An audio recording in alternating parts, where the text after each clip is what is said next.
Y hay muchos desafíos, y más en este término, como hablábamos con Toti Flores en el bloque anterior, intermedio, hasta las definitivas de octubre. Pero hay temas donde estamos pivoteando en lo económico, dólar, vencimiento, y vencimientos, que son varios, y digo, fundamentalmente lo que hace a inversiones.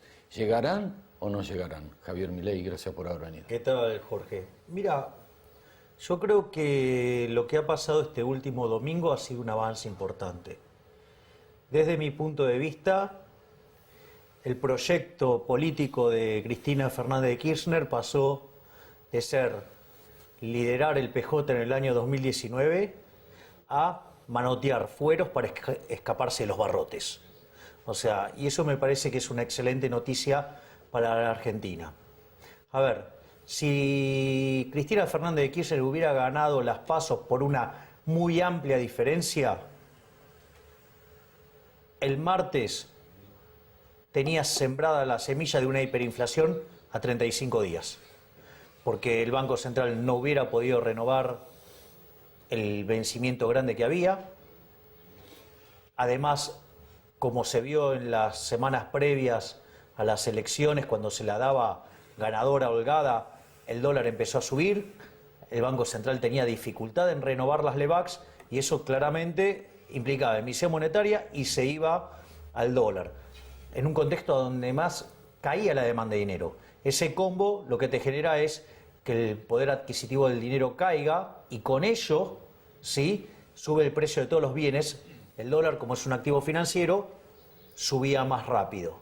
Entonces, la primer buena noticia es: Argentina se ha liberado del camino a Venezuela que representaba a Cristina Fernández de Kirchner.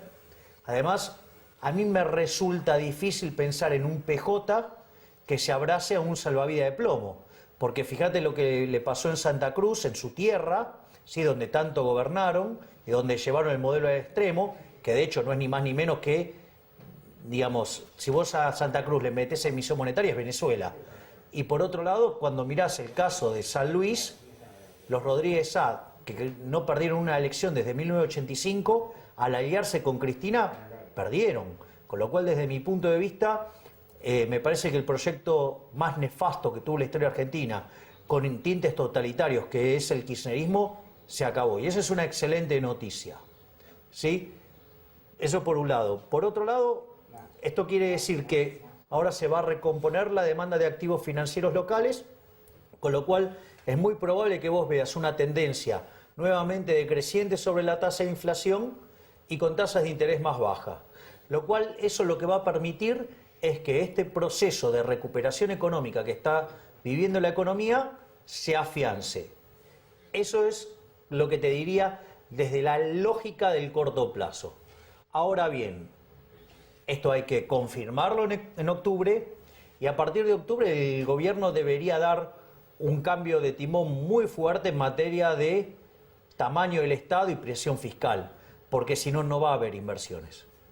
Es decir, lo que tiene... está atado, decís vos, lo que es inversiones al déficit fiscal que hay. Sí, exacto, está muy bien lo que decís, Jorge, porque eso tiene dos dimensiones. El déficit fiscal, al cual va camino Argentina, o sea, nación, provincia, municipio y Banco Central, va a llegar a 11 puntos del PBI.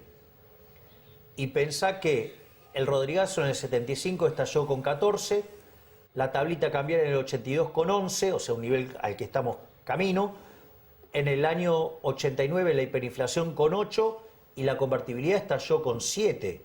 Entonces, este nivel de déficit fiscal es muy peligroso, que si se te llega a cortar el financiamiento estaríamos en problemas. Entonces, me parece que el gobierno tiene que aprovechar esta oportunidad y este respaldo que parece que está consiguiendo. ¿Para qué? Para enfrentar una reforma del Estado en serio, es decir, hacer una drástica reducción del gasto público que no solo permita mejorar el resultado fiscal, sino que además permita la baja de impuestos.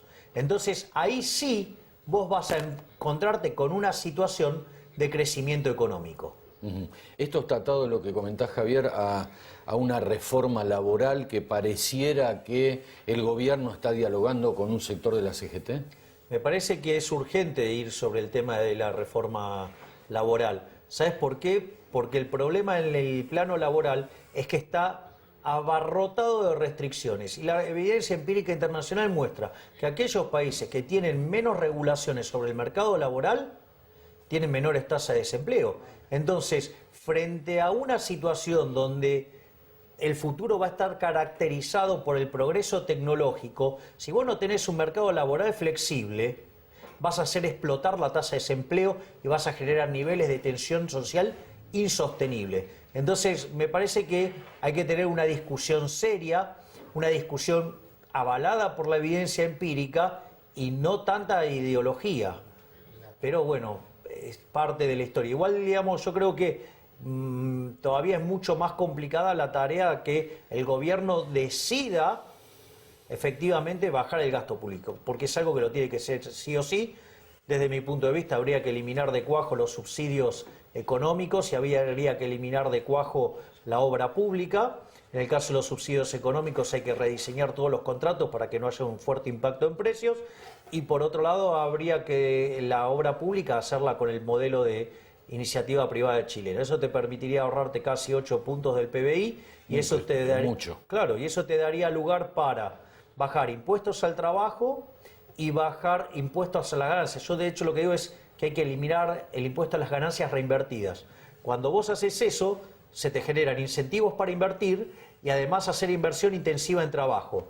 Entonces, no solo que iniciás un proceso de fuerte crecimiento, las simulaciones que yo tengo hechas en un modelo que se llama Jones Manueli, me da que Argentina podría empezar a crecer a tasas del 9%, eso no solo generaría fuerte cantidad de empleos, que te permitiría entonces avanzar en un programa de retiro voluntario en el Estado hasta llevar los empleados públicos a la mitad, sino que además con tanto crecimiento la cantidad de pobres empezaría a caer fuertemente, con lo cual la necesidad de subsidios sociales, ¿sí?, vos, digamos, caería fuertemente, con lo cual te diría que en el lapso de 10 años vos te vas a ir a un tamaño del sector público de menos de la mitad del que tenés ahora. Y eso sería también una posibilidad para seguir bajando impuestos y para seguir inyectando crecimiento en la economía, y te diría que podrías generar una situación virtuosa que en 20 años nos convertiríamos en un país desarrollado y en 30 años podríamos hasta alcanzar a Estados Unidos. Javier, estuve en Chile hace poquito, unos meses, y vi obra pública por todos lados. Y no conozco el modelo de obra pública chilena. A ver, brevemente, ¿cómo lo hacen ellos? ¿Las hace el sector privado? Directamente. Sí, son iniciativas privadas. Iniciativas privadas. Claro, o sea, lo que tienen los chilenos, tienen un sistema que se llaman garantías de ingresos mínimos o ingresos mínimos garantizados. Eso le permite a las empresas que se financien al costo que se financia el país.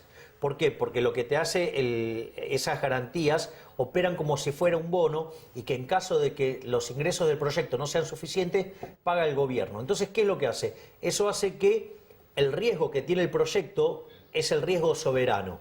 Entonces permite que la empresa se financie a tasas muy bajas y además, bueno, la propuesta que estamos haciendo con Diego Giacomini incluye way outs, o sea, si las obras salen muy caras, la posibilidad de que el primer desvío lo pague el privado, el segundo el sector público, y si no, el sector público tiene la opción de quitarle el proyecto y vendérselo a otro. Entonces, más un entramado de incentivos para que se bajen los costos de la obra. Entonces, para que te des una idea, en un proyecto de 5.000 millones de dólares, las garantías de ingresos mínimos al gobierno le costaría 2 millones de dólares. Eso lo que te permitiría es generar un boom de obras de infraestructura fenomenales. ¿Y sabes cómo se financia esas obras? ¿A quién van y le colocan los bonos los que hacen los proyectos? No, ¿cómo es? A las AFPs. Es decir, las AFPs, el modelo chileno, es verdaderamente un modelo de éxito y es lo que permitió canalizar el ahorro hacia la inversión productiva y es lo que ha permitido que Chile despegue de la manera que despegó. Es decir, bueno, ahora está sufriendo las consecuencias de tener un gobierno socialista, sí, pero bueno, digo, todo parece indicar que la gente ha tomado conciencia de lo dañino que son esas ideas para el bienestar de la gente. Ahora, fíjate vos, ¿no?, en estos 2 minutitos, un poquito menos que nos queda, cuánto menos carga para el Estado y cuánta más transparencia hay también en lo que es obra pública, ¿no? Definitivamente, no solo implicaría un fuerte impulso al crecimiento, ¿sí? Y además con motivos genuinos y donde los costos de los errores los pagarían los privados, sino que además, evidentemente, en ese esquema se acabó con la corrupción. Entonces me parece que no es un tema menor. Habría que preguntarse por qué no quieren avanzar sobre eso, ¿no? ¿El dólar seguirá así? Mira, el dólar tiene las lógicas del mercado monetario. O sea, yo, digamos, siempre repito una frase de Milton Friedman que es muy buena, que dice: la inflación es siempre y en todo lugar un fenómeno monetario. Cuando la oferta de dinero excede a la demanda de dinero, el poder adquisitivo del dinero cae, ¿sí? Y cuando el poder adquisitivo del dinero cae, significa que todos los bienes necesitas más unidades monetarias para comprarlo, y el dólar es un bien más. Es decir, gran parte de lo que pase con el dólar depende de lo que pase en el mercado monetario, ¿sí? Y después, digamos, puede haber situaciones coyunturales o estructurales sobre el mercado cambiario que puede hacer que esté un poquito más arriba o un poquito más abajo. Pero el eje central del problema sigue siendo una característica de índole monetaria. Fíjate lo que pasó. Digamos, el terror que generaba la posibilidad de Cristina Fernández de Kirchner 2019 hizo que el central no pudiera renovar Levax. Eso que se transformó en emisión monetaria. Hubo un exceso de pesos en la calle y cayó la demanda de dinero. Perdió poder adquisitivo el dinero. ¿Cómo se tradujo? En una suba del dólar y una aceleración inflacionaria. Quitado el monstruo, ¿sí?, que nos podría arruinar la vida como Cristina Fernández de Kirchner, la situación tiene que ser más calmada, ¿sí? Ahora, esto no le da crédito al gobierno para que haga cualquier cosa. Es decir, el gobierno tiene que también enfrentar cómo arreglar el problema fiscal. Porque si no lo arregla, el equilibrio monetario es condición necesaria, pero no suficiente para el éxito. Gracias, Javier. Gracias a vos, Jorge. Pausa.